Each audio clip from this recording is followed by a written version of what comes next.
As you can see here, we are in the area plan rentable view for the first floor.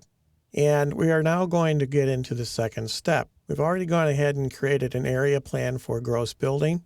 And the rentable one shows up here with all the purple to the inside face of the exterior walls you can see going around here. So the next step at this point is to create what are called area boundaries. I want you to think of boundaries as kind of collecting things. In this case, our things is how are we going to classify these rooms? We have a number of different kinds of classifications. We have workstations. We have up here some conference rooms, and we also have some private offices. So one of our classifications in this case is going to be private offices. So we're going to establish some boundaries that will establish in the next step where our actual areas are going to be. So what we're going to do, first of all, is we're going to go down to the bottom row of offices here. I'm going to kind of zoom in a little bit so you can see them. And I'm going to pick area boundary. Now, when I pick boundary, there's a couple things that come up. Notice, first of all, that I have some sketching tools. And with the sketching tools, I can do a number of things. I can sketch using lines, rectangles, or whatever else I need to use. The lines will go where I put them. And that, I think, is sometimes important as far as what it is that you're trying to achieve. So what I'm going to do is I'm going to pick up the line tool. If you notice what's happening here, it's kind of searching for where I want to go on this wall, to the interior wall, the center, or whatever. Best thing to do is be consistent.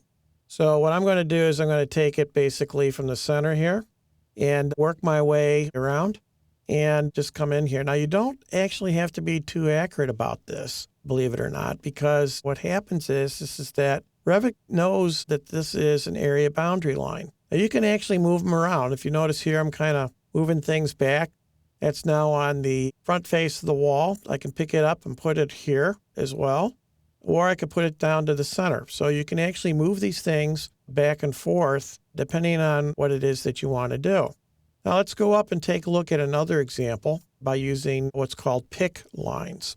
I'll pick the area boundary tool again. And in this case, I'm going to use the pick line tool. And I'm going to come over here and pick this wall, and this wall, and that wall. Now, this might look a little bit goofy because I want this all to be classified as office. I don't want these as separate pieces. So what I'm going to use here is the trim tool. I'm going to pick up trim and pick up this boundary and that boundary. Now you can see that it's all into one classification for all four of these offices. So we'll go back here to modify. Just click on that, go back to architecture. And one thing I want to show you is that when you use area tools, if you select on an option here, you'll notice that it will give me a warning. So I can do an undo there. And on the options, I can apply area rules. If I take them off, whatever my offsets and things are will make a different set of rules for me. Usually what you want to do is have area rules on. So in essence here, what we've done is we've classified two areas that we can call office areas that we can now get to the next step.